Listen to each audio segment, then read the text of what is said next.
전쟁 과학이 시작된 이래 전투가 단순히 두 집단이 서로를 완전히 괴멸시킬 때까지 싸우는 것 이상이 되었을 때부터 군대는 오랫동안 고지점령의 중요성을 인식해 왔습니다. 이 목표를 달성하면 지휘관들은 주변 지역을 감시하고 지배할 수 있을 뿐만 아니라 다가오는 공격에 대비해 더 유리한 방어 위치를 확보할 수 있습니다. 20세기에 들어서면서 인류가 동력 비행의 기술을 익히기 시작하면서 고지는 그 어느 때보다 더 높아졌습니다. 20세기 현대전의 역사에서 중요한 한 장은 비행기가 단순한 호기심거리나 유행에 불과했던 시절에서 성공적인 전쟁 수행에 필수적인 존재로 자리 잡게 된 과정을 보여줍니다. 적을 공군력으로 제압하기 위해 지금까지 인류가 본 적 없는 가장 정교한 항공기를 생산하는 데 수조 달러가 넘는 막대한 자금이 투입되었고 지금도 계속해서 투입되고 있습니다. 하지만 공군력의 사용에는 적이 그들의 전투항공 전력을 활용하지 못하도록 막는 것도 포함됩니다. 이것이 바로 제공 전투기의 영역입니다. 제공 전투기는 오직 적 항공기를 하늘에서 제거하는 것을 목적으로 하며 이를 통해 아군 항공기가 정찰, 수송 임무를 수행하고 물론 폭탄으로 지상에 있는 적을 섬멸할 수 있도록 합니다. 20 이후 등장한 많은 무기들처럼 제공 전투기도 제1차 세계대전의 전장에서 참호의 진을과 피로 얼룩진 하늘 위에서 탄생했습니다. 오늘 에피소드에서는 전쟁 초기의 공중전 실험들을 살펴보고 이것이 어떻게 발전하여 결국 독일군이 역사상 처음으로 연합군에 대한 제공권을 달성하게 되었는지 알아보겠습니다. 이것은 포커 공포와 최초의 제공권 쟁탈전에 대한 이야기입니다. 월즈 오브 더 월드에 오신 것을 환영합니다.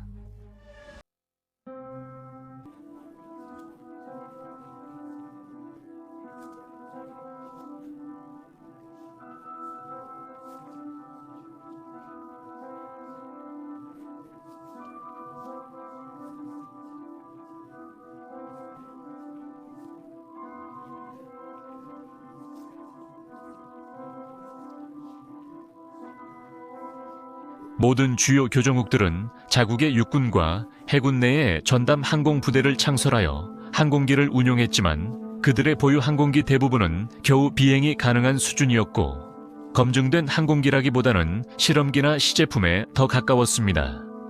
많은 이들은 어느 정도 타당한 이유로 1914년 여름에는 항공기가 전쟁에 참여하기에는 아직 미성숙하다고 여겼습니다. 그럼에도 불구하고 당시의 군용 항공 개척자들은 그 잠재력을 입증하고자 적을 쫓아 하늘로 날아올랐습니다. 항공기에 기대된 주요 역할은 정찰이었고 전쟁 초기 몇 달 동안 그 당시에는 아직 전황이 유동적이었기 때문에 항공기가 지형을 빠르게 이동할 수 있는 능력과 신의 시야와 같은 조망 덕분에 항공기는 매우 귀중한 자산이 되었습니다. 항공기는 매우 빠르게 그 가치를 입증했고 더 많은 항공기가 제조사에 주문되었습니다. 하지만 일부 사람들은 항공기가 더 공격적인 역할도 할 수 있다고 생각했습니다. 항공기가 처음 탄생했을 때부터 무장을 시키려는 시도가 있었고 라이트 형제조차도 1903년에 자신들의 역사적인 비행기에 기관총을 장착한 설계를 그려보기도 했습니다. 1914 조종사나 관측자가 옆으로 던지는 9kg 폭탄과 같은 아주 가벼운 무장이 등장하기 시작했지만 이런 무장들은 초기 항공기의 성능을 크게 저하시켰습니다. 벨기에 해안에서 프랑스 남부까지 이어지는 거대한 참호선 위하늘에 수많은 항공기가 등장하면서 결국 적대 진영의 항공기들이 서로 마주치는 것은 불가피한 일이었습니다. 초기 임무에서 조종사들은 권총이나 볼트 액션 소총으로 적 항공기를 겨우 쏠 수 있었고 한 발 맞히는 것도 실력 10%, 운 90%에 달렸습니다. 한 조종사가 다른 조종사에게 거둔 최초의 공중전 승리는 8월 25일 피터 N이 달성했습니다. 제정 러시아군의 네스테로프는 목표물을 향해 권총 탄환을 모두 발사한 뒤 오스트리아 헝가리 항공기를 들이받았습니다. 결국 충돌로 네스테로프와 목표 항공기 조종사 2명 모두 사망했습니다. 분명히 이런 전술은 적 항공기를 격추하는 데 적합한 방법이 아니었고 이로 인해 다소 기이한 실험들이 이어졌습니다. 아마도 가장 잘 알려진 사례는 일부 러시아 조종사들이 독일 항공기를 걸기 위해 닻을 끌고 가는 실험을 했던 것으로, 이 방법이 초기에 약간의 성공을 거두었다고 전해집니다. 1914년 10월 5, 프랑스 육군의 조제프 프랑스 하사와 루이 케노 상병이 독일 항공기를 총격으로 격추했습니다. 많은 사람들이 실패했지만 성공한 이유는 단순했습니다. 그들의 복엽기는 기수에 8 오치키스 기관총이 장착되어 있었습니다. 하지만 적 항공기를 만날 경우에 대비해 모든 비행기에 단순히 기관총만 장착하는 문제는 아니었습니다. 많은 비행기들이 무기와 탄약 무게를 견디지 못해 더 강력한 기계가 점점 필요해졌습니다. 조준에도 문제가 있었습니다. 대부분 항공기는 앞에 프로펠러가 달린 트랙터형이었으나 이 경우 전방 공격 시 기관총이 프로펠러를 피해 발사되어야 했습니다. 그렇지 않으면 조종사가 프로펠러를 쏴 비행기가 글라이더가 될 수 있었습니다. 따라서 조준이 매우 어려웠고 대부분의 항공기는 피벗에 장착된 기관총을 뒷좌석에 설치했습니다. 이 방식은 정면을 제외한 모든 방향으로 넓은 사격 범위를 제공했지만 사격 시 항공기가 표적으로부터 멀어져야 했습니다. 이는 적이 관측자를 좋은 사격 위치에 두려 하면 방향만 바꿔 쉽게 피할 수 있어 분명한 단점이었습니다. 또 다른 방법으로는 프란츠와 캐놀드의 보행과 같은 푸셔형 항공기가 있었습니다. 이 항공기들은 프로펠러를 피할 필요 없어 조종사와 관측자가 정면 공격이 가능했습니다. 하지만 이 항공기들은 보통 조종이 더 어렵고 성능도 낮았습니다. 기관총을 사용해 적 항공기를 공격하는 것은 조종사와 사수 간의 높은 협력이 필요했는데 시끄럽고 바람이 심한 하늘 위에서는 이것이 매우 어려웠습니다. 그리고 숙련된 경우에도 두 사람 간의 소통이 자주 지연되어 반응 속도가 늦어졌습니다. 필요했던 것은 한 명의 조종사가 비행기를 조종하면서 동시에 기관총을 정확히 조준할 수 있는 방법이었습니다. 즉, 비행기를 무기의 일부로 만드는 것이었죠. 그리고 1915년이 밝아오면서 바로 그런 하늘의 무기가 실전에 투입될 준비를 하고 있었습니다. 안토니 포커는 1890 4월 6일 네덜란드령 동인도 현 인도네시아에서 태어났습니다. 청소년기에 비행기가 등장하자 곧 항공기에 매료되었고 프랑스에서 라이트 형제의 시연을 본 뒤 더욱 빠져들었습니다. 1910년에 그는 가족에 의해 독일로 자동차 정비를 공부하러 보내졌습니다. 하지만 그의 열정은 여전히 하늘에 있었고 그래서 그는 진로를 항공학으로 바꿨습니다. 같은 해에 그는 자신의 첫 번째 비행기를 제작했으며 그 비행기에 스파이더라는 이름을 붙였습니다. 스파이더는 친구가 나무에 부딪혀 파괴됐지만 포커는 포기하지 않고 두 번째 비행기를 만들었습니다. 그는 투자자들에게 비행기와 설계도를 시연한 뒤 1912년 베를린 근처에 항공기 공장 설립에 성공했고 이후 슈베린으로 이전했습니다. 전쟁이 시작되자 독일 정부는 군용 항공기 수요를 위해 공장을 압수했고 포커는 공장장으로 남았습니다. 곧 항공기가 점점 더 전투 역할을 맡게 될 것이 분명해졌고 다른 많은 제조업체들처럼 포커와 그의 팀도 무장 항공기 설계에 착수했습니다. 포커는 적 항공기를 효과적으로 격추하려면 조종사가 항공기로 총을 조준해야 한다는 사실을 깨닫고 다른 제조업체들처럼 프로펠러가 방해가 되는 문제를 겪었습니다. 그는 그때 한 아이디어를 떠올렸습니다. 만약 총이 프로펠러 블레이드가 탄환의 궤적에서 벗어났을 때만 발사될 수 있도록 하는 방법이 있다면 어떨까요? 그렇게 하면 조종사는 지상에서처럼 총을 조준할 수 있고 비행기를 조종해서 목표를 겨냥할 수 있습니다. 사실 이것은 완전히 새로운 아이디어는 아니었고 프랑스와 독일 양국의 소수 엔지니어들이 프로펠러와 총을 동기화하는 장치에 대한 특허를 내거나 심지어 프로토타입까지 만들었지만 실제로 작동한 것은 없었습니다. 프랑스 조종사 롤랑 가로스와 엔지니어 레이몽 솔리에는 이런 장치를 만들려는 노력을 포기할 수밖에 없었고 대신 프로펠러에 장갑 쐐기를 달아서 총알이 맞더라도 튕겨내도록 했습니다. 이 새로운 프로펠러로 가로스는 1915년 4월 독일 비행기 3대를 격추했으나 결국 독일군 진영 뒤에서 격추당했습니다. 가로스의 성공을 주목한 독일 당국은 이 장갑 쐐기 프로펠러 설계를 복제하려 했습니다. 이것이 문제 해결책이라고 생각했지만 오히려 다른 여러 가지 문제를 야기했습니다. 첫째, 장갑 쐐기는 독일의 더 강력한 탄약이 최대 속도로 타격할 때 프로펠러를 효과적으로 보호하기엔 너무 약했습니다. 그리고 그렇지 않더라도 프랑스인들은 몇 초간 사격을 하면 쐐기의 효과가 크게 떨어진다는 사실을 발견했습니다. 이는 기관총이 여전히 프로펠러의 위험을 초래한다는 뜻이며 전투가 끝날 때마다 쐐기를 교체해야 했습니다. 게다가 이 쐐기들의 무게는 프로펠러의 성능을 저하시켰고 그 결과 항공기의 전체 속도도 감소시켰습니다.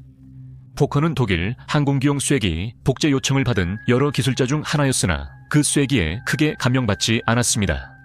그는 그 작업이 허술하고 비효율적이라 느꼈습니다. 그리고 48시간 후 그는 독일 당국에 대안을 제시했습니다. 바로 자신이 고안한 동기화 시스템이었습니다. 포커의 설계는 이전 시도들과 다르게 작동했습니다. 총의 발사를 중단하려고 하는 대신 두 가지 조건이 충족될 때만 총을 발사할 수 있었습니다.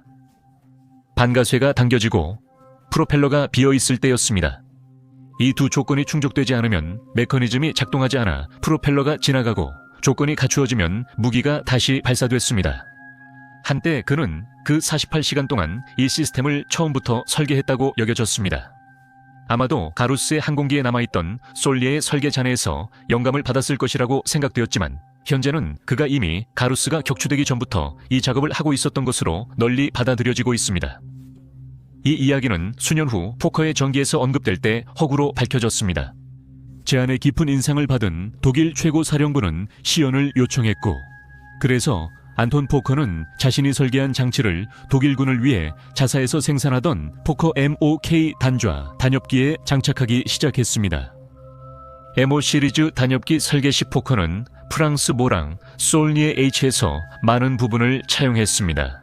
실제로 영국과 프랑스군이 서부 전선 상공에서 이 항공기를 아궁이로 오인한 사례는 모랑 솔리에의 영향력을 보여줍니다. 원래 설계와 마찬가지로 꼬리와 승강탄은 모두 비행 중 날개 비틀기를 이용해 조종되었으며 동력은 다소 미흡한 87 로터리 엔진에서 나왔습니다. 이 엔진은 프랑스의 그놈 람다 엔진을 라이선스 생산한 버전이었습니다. 포커는 이 엔진을 매우 싫어했으며 까다롭고 신뢰성이 낮으며 조작이 어렵고 출력에 비해 엄청난 양의 연료와 오일을 소비한다고 묘사했습니다. 하지만 그가 쓸 수 있는 엔진은 그것뿐이었습니다. 기관총과 프로펠러의 동기화를 이루기 위해 포커는 엔진에 캠을 연결했고 이 캠이 총을 멈춰야 할 때 두 개의 막대를 움직이도록 했습니다. 포커는 처음에 이 메커니즘 효과를 직접 시연했습니다. 프로펠러를 나무 원반으로 교체한 뒤 그 위에 총을 쏘고 프로펠러 블레이드 위치에 두 군데 표시를 했습니다. 원반은 전체적으로 구멍이 있었지만 프로펠러가 그려진 부분엔 없었습니다. 이후 독일군이 비행 시연을 요구하자 포커는 자신의 메커니즘이 장착된 두 대의 항공기를 프랑스 북동부 스텐으로 가져갔습니다. 1915년 6월 13일 그곳에서 그는 회의적이던 전선 장교들 앞에서 지상 목표물에 기총소사 시범을 보였습니다. 추가 시연은 전선에서 계속됐고 카이저 비렐름의 아들 비렐름 황태자 앞에서도 진행됐습니다. 이는 전선 조종사들에게 새로운 항공기와 무기의 실전 투입 효과를 높이기 위함이었습니다. 오토 파르샤우 중위가 시연 중 포커에 합류했습니다. 하지만 이러한 시연의 성공에도 불구하고 많은 장교들 사이에서는 포커의 설계가 사격장에서만 좋아 보일 뿐 실제 전투의 가혹한 환경에서는 견디지 못할 것이라는 의구심이 여전히 남아있었습니다. 그래서 그들은 모든 의심을 영원히 없앨 수 있는 영국군과 프랑스군을 상대로 한 진짜 시험을 요구했습니다.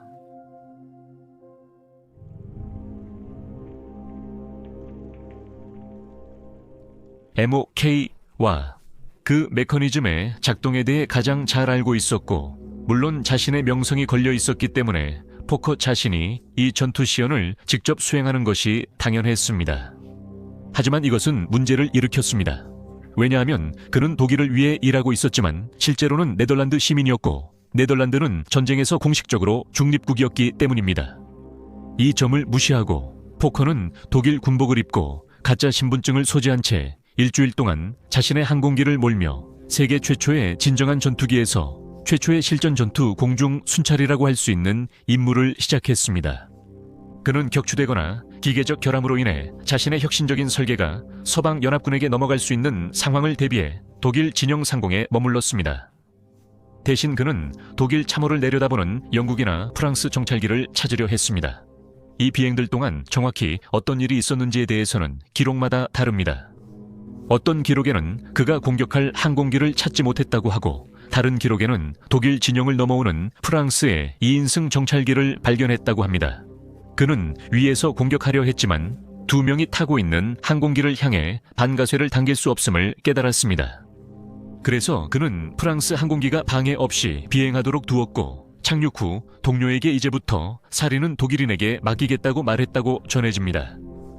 어느 쪽이 사실인지는 불분명합니다. 포커는 슈베린의 공장으로 돌아갔지만 무장 시제품들은 남겨두었습니다. 이 시제품들은 곧 항공사의 전설이 된 오스발트 벨케와 막스 에밀만에게 전달되었습니다. 두 사람은 신형 항공기를 적극 지지하며 전술 개발에 착수했습니다. 하지만 포커의 동기화 장치를 사용한 MOK로 첫 격추를 기록한 연계는 또 다른 조종사가 차지하게 됩니다. 쿠르트 빈트겐스 중위는 자랑스러운 프로이센 군인 가문 출신으로 비행 훈련을 막 마친 직후인 1915 7월 11 혁신적인 항공기의 조종관을 잡게 되었습니다. 이 20살 조종사는 독일군에서 공식적으로 교정 안경 착용이 허가된 유일한 비행사로 이미 꽤 독특한 존재였습니다. 늦은 오후 빈트겐스는 프랑스 전선을 넘어가다가 프랑스의 타입 엘 파라솔 2인승 정찰기를 발견했습니다. 빈트겐스는 다음날 친구에게 보낸 편지에서 전투를 이렇게 회상했습니다. 어제 저녁 결정적인 순간 전까지 여러 번 전선에서 비행했지만 적을 발견하지 못했습니다. 시간은 6시였습니다. 장소는 루나빌 동쪽, 고도는 2000, 2500 사이였습니다. 갑자기 나는 내 앞에 약 300도 높은 곳에 단엽기가 있는 것을 발견했습니다. 그 순간 그는 내 앞에서 급강하하며 맹렬히 기관총을 쏘고 있었습니다. 하지만 내가 바로 아래로 반대로 급강하해 그는 크게 빗나갔습니다. 4번의 공격 후 나는 큰 선회를 하며 그의 고도에 도달했고, 이제 내 기관총이 말을 하기 시작했습니다. 나는 아주 가까운 거리에서 공격해서 3번째 공격 후에는 서로 얼굴을 마주볼 정도였습니다. 그는 할 수 있는 가장 어리석은 짓을 했습니다. 도망쳤죠. 나는 그 자리에서 비행기를 돌려 곧바로 그를 내 조준선에 완벽하게 잡았습니다. 약 4초간 빠르게 사격했고 그의 기수는 아래로 처박혔습니다. 나는 그를 500m까지 쫓아갈 수 있었지만 불행히도 그때부터 지상에서 너무 심하게 사격을 받아야 했습니다. 전투는 프랑스 진영 깊숙한 곳에서 벌어지고 있었습니다. 프랑스 비행기는 큰 손상에도 불구하고 무사히 착륙했습니다. 하지만 독일 당국이 전과를 확인하지 못해 빈트겐스는 이번과 3일 후 2번째 승리 모두 인정받지 못했습니다. 빈트겐스는 7월 15일까지 기다려야 했고, 그날 또 다른 타입 L을 격추시키면서 포커 동기화 장치를 사용한 첫 번째 승리로 공식적으로 인정받게 되었습니다. 빈트겐스는 몇 달 뒤 전쟁에서 최초로 전사한 미국인 조종사 빅터 체프먼을 격추하며 또 다른 최초 기록을 세웠다. 그는 1915년 9월 25일 공중전 19후 격추됐고 이 중 14 포커 전투기에서 달성했습니다. 이 초기 시점에서 연합군 측에서는 빈트겐스가 1915년 7월에 무엇을 시작했는지 제대로 이해한 사람은 거의 없었습니다. 이것은 그들이 포커의 재앙으로 기억하게 될 사건의 시작이었고, 역사가들은 전장 위에서의 첫 번째 제공권 전투로 기억합니다. 전쟁의 새 시대가 시작됐습니다. 슈베린으로 돌아온 포커는 혁신적 신형 설계 주문을 처리해야 했습니다. 처음에는 제작 중이던 남아있던 MO 기체들이 새로운 무장 설계로 개조되었습니다. 첫 번째로, 전용으로 제작된 기체들이 생산되기 전에 이 기체들은 이전 모델과 달리 날개가 어깨 높이에서 더 낮은 위치로 옮겨져 중익 단엽기가 되었습니다. 또한 시제품에 장착되었던 파라벨룸 NG 14 기관총, 이 상당히 문제가 많았기 때문에 이 부분도 달라졌습니다. 해당 기관총은 7.92 슈판다우 IMG-08 기관총으로 교체되었습니다. 여전히 제로 엔진을 사용했고 최고 속도는 시속 여든한 영국과 프랑스의 대부분 2인승, 정찰기보다 약간 빨랐습니다. 이 정찰기들이 주요 표적이었습니다. 새로운 항공기의 혁신성을 고려할 때 이전 명칭을 쓰는 것은 적절하지 않아 새로운 명칭이 적용돼 E1로 불렸습니다. 여기서 E1은 아인데커, 즉 단엽기를 뜻합니다. E1 주문은 포커 생산팀에 큰 부담이었고 독일군뿐 아니라 오스트리아, 헝가리군에서도 주문이 들어왔습니다.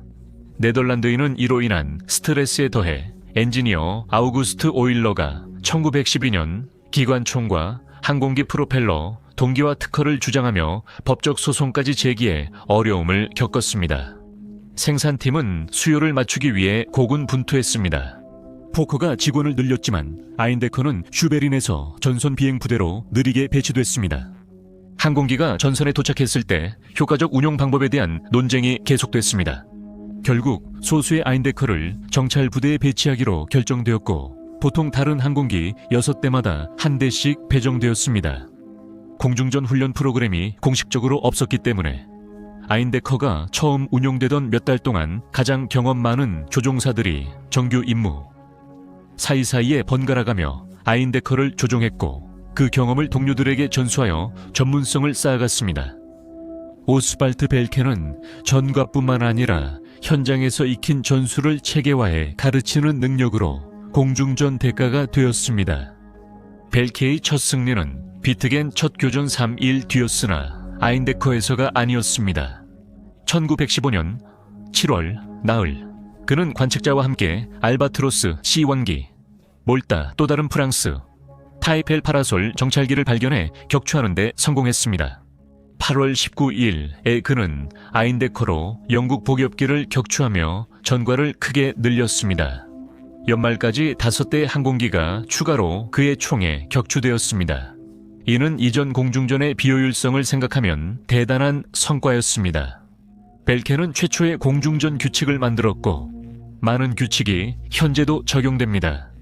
그의 딕타 벨케라고 불리는 규칙에는 조종사가 공격 전에 우위를 확보할 것, 태양을 등질 것, 상대가 급강하해 올 때 도망치지 말고 싸울 것, 그리고 항상 공격을 끝까지 밀고 나갈 것 등이 포함되어 있었습니다.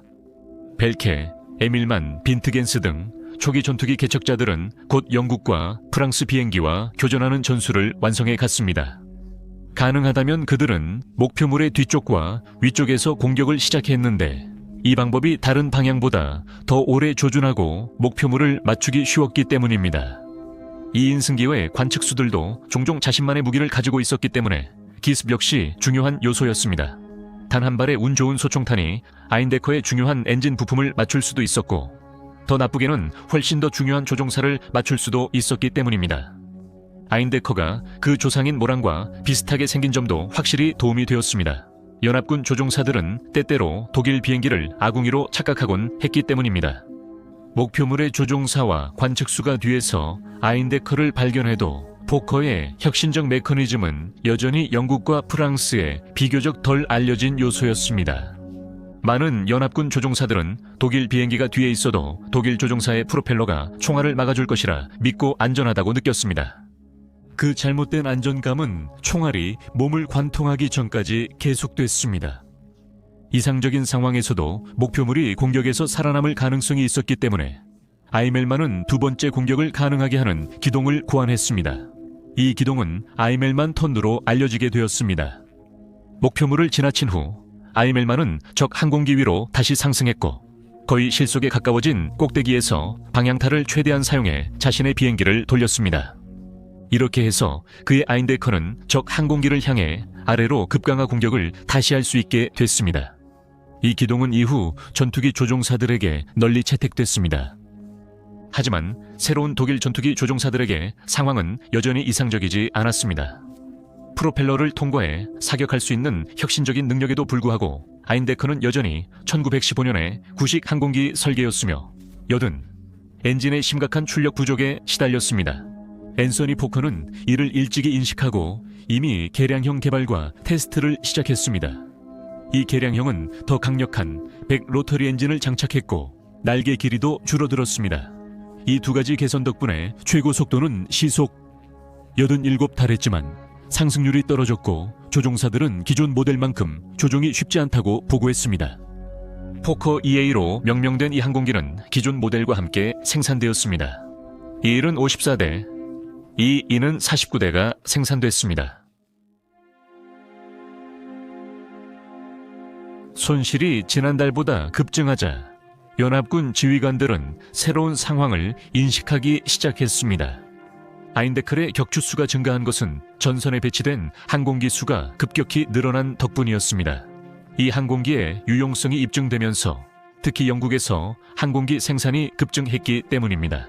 연합군 조종사들에게 아인데클의 등장은 마치 신화 속 괴물이 나타난 것과도 같았고 그 성능에 대한 신비로움이 생겨났습니다. 하지만 많은 연합군 항공기가 성능 면에서 비슷하거나 오히려 더 뛰어났음에도 불구하고 독일 항공기를 치명적으로 만든 동기화 기관총이 없다는 사실을 그들은 알지 못했습니다. 그리고 그것은 정말 치명적이었습니다. 1915년 7월부터 12월 사이에 아인데커는 이전에는 볼 수 없었던 84 연합군 항공기를 격추시켰습니다. 간단히 말해 아인데커가 작전한 곳에서 독일군은 하늘을 완벽히 장악했습니다. 그들은 제공권을 장악했습니다. 1915년 10월까지 영국 지휘관들은 조종사들이 아인데커가 활동하는 것으로 알려진 독일군 전선 근처에서 비행하는 것을 두려워하고 있다는 우려를 표명하기 시작했고 이에 대한 조치를 요청했습니다. 수천 명의 병사들이 아래의 무인지대에서 학살당하고 있었기 때문에 소수의 비행사들이 느끼는 우려는 상급 장교들로부터 거의 동정을 받지 못했고 오히려 모든 사람이 자신의 임무를 다하라는 요구만 돌아왔습니다. 그래서 많은 연합군 비행사들은 직접 문제를 해결하며 항공기를 공중 전용으로 개조하거나 협동 방어 전술을 개발했습니다. 기관총이 전투용이 아닌 영국 BE-IC 같은 항공기에 장착되었고 프로펠러를 피해 비스듬히 설치됐습니다. 파일럿들은 아인데커를 겨냥하려면 목표물의 좌우를 조준해야 했습니다. 조종사들은 이런 방식으론 적중이 어렵다는 걸 알고 공격해오는 아인데커를 괴롭히거나 쫓아내는 데 만족했습니다. 하지만 항공기를 안티포커 임무에 재배치하면서 연쇄적인 영향으로 연합군이 수행할 수 있는 정찰 및 폭격 임무의 수가 급감하게 되었습니다. 역사는 이 시기 아인데커의 치명성을 높이 평가하지만 실제로 아인데커가 연합군에 끼친 영향은 격추시킨 항공기 수를 훨씬 넘어섰습니다. 분명히 연합국은 아인데커에 효과적으로 대응할 방법이 필요했고 치명적인 포커기를 막을 항공기를 개발하기 위한 경쟁이 시작되었습니다. 동기화 장치의 자체 버전이 없었던 연합국은 이미 사용 중이던 방법들을 완벽하게 다듬어야만 했습니다. 프랑스의 뉴포르 회사에서 일하던 항공기 설계자 귀스타브 들라주는 프로펠러 위로 발사할 수 있도록 상부 날개 위에 루이스 기관총 한 정을 장착한 뉴포르 11을 개발했습니다. 다소 불편했지만 숙련된 조종사는 이런 방식에 익숙해지면 아인데커 전투기처럼 치명적이 될 수 있었습니다. 한편 영국은 2명이 탑승하는 새로운 푸셔형 항공기인 왕립항공공장 파르만 엑스페리멘탈 EI를 도입했으며 한두 정의 기관총을 장착해 목표물에 자유롭게 조준할 수 있었습니다. 이후에는 에어코 DH-2가 등장했는데 역시 푸셔형 항공기였지만 FEE 이보다 훨씬 더 정교하게 설계된 기체였습니다. 이 단좌 전투기는 고정식 루이스 기관총을 탑재했으며 이 I와 EE, IA보다 전반적으로 성능이 뛰어났습니다.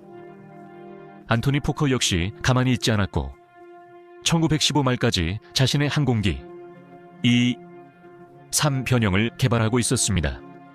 E는 타이보다 강력한 엔진, 더 많은 연료, 효율적인 새 날개가 특징이었습니다. E-3는 아인데커의 대표적 변형으로 249 생산됐습니다. 그러나 독일인들은 연합군의 최신 전투 정찰기 도입으로 1916년 무렵 우위가 점차 사라졌습니다. 일부 E-3는 독일군과 오스만 제국군이 동부 전선에서 러시아와의 전투에 사용했지만 1916년까지 러시아 항공기는 서방 연합군 기체보다 전반적으로 열등했습니다. 결국 아인데커는 무자비하게 격추당하는 처지가 되었습니다. 그 달 말쯤 영국군이 자체 동기화 장치를 갖춘 최초의 실전용 전투기를 등장시키면서 이 기종의 운명에 마지막 못이 박혔습니다. 이 점을 인식한 포커는 바의 개발이 진행되는 동안에도 더욱 강력하고 성능이 뛰어난 버전을 설계하고 있었습니다. 2. 4AB는 본질적으로 길이가 늘어난 포커 2, 3였으며 160, 2열, 14 로터리 엔진으로 구동되었습니다. 이번에도 또 다른 프랑스 엔진의 복제품이었는데 이번에는 잘 알려진 더블 람다 엔진이었습니다. 더 강력한 엔진은 성능을 높여줄 뿐만 아니라 아인데커가 2개 또는 3개의 기관총을 장착할 수 있게 해주어 화력을 극적으로 증가시켰습니다. 또한 당시에는 기관총이 자주 고장났기 때문에 한 자루가 고장나더라도 나머지로 전투를 계속할 수 있는 여분의 무장을 제공했습니다. 이전의 아인데커들은 기관총이 고장나면 전투에서 도망칠 수밖에 없었습니다. 이론상으로는 이 쿠아트로는 새로운 연합군 전투기들보다도 더 뛰어난 성능을 보였습니다. U3 엔진. 이 장착된 덕분에 최고 속도는 시속 110 달했지만 이 쿠아트로는 문제가 많은 항공기였습니다. 더 강력한 엔진은 실제로 기동성을 떨어뜨렸습니다. 이 기동성은 조종사들이 도그파이트라고 부르는 항공기 간의 전투에서 점점 더 중요하게 여겨지는 요소였습니다. 또한 몇 시간만 사용해도 엔진의 효율이 떨어지기 시작한다는 사실이 밝혀졌습니다. 이는 유지보수가 매우 많이 필요하다는 뜻이었고 현장에서는 도저히 감당할 수 없는 일이었습니다. 총 49 이사가 생산됐고 도입이 느려 마지막 기체가 1916년 12월 인도될 때는 이미 구식이었습니다.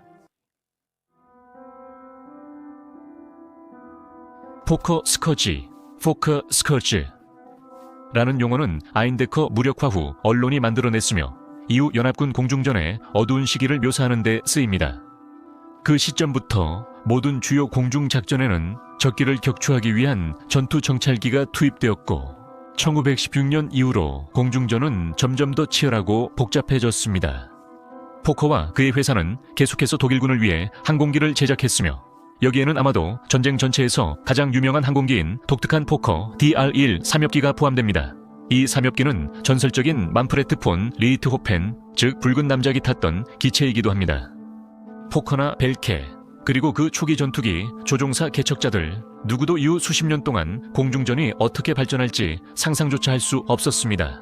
오늘날 데이터 링크 컴퓨터로 연결된 팀 단위로 작전하는 초음속 항공기들은 스텔스 설계로 탐지가 어렵게 만들어졌으며 조종사의 시야를 훨씬 넘어서는 거리에서 적 항공기를 하늘에서 격추시킬 수 있습니다. 그리고 이제 20일 첫 4분기의 마지막 해가 저물어가는 지금 우리는 유인 전투기와 함께 비행하는 무인 전투기의 출현을 눈앞에 두고 있습니다. 이들은 조종사의 화력을 2배로 늘리고 미끼 역할을 하거나 필요하다면 조종사의 생명을 구하기 위해 스스로를 희생할 수도 있습니다. 이 모든 것은 포커와 아인데커에서 시작됐습니다.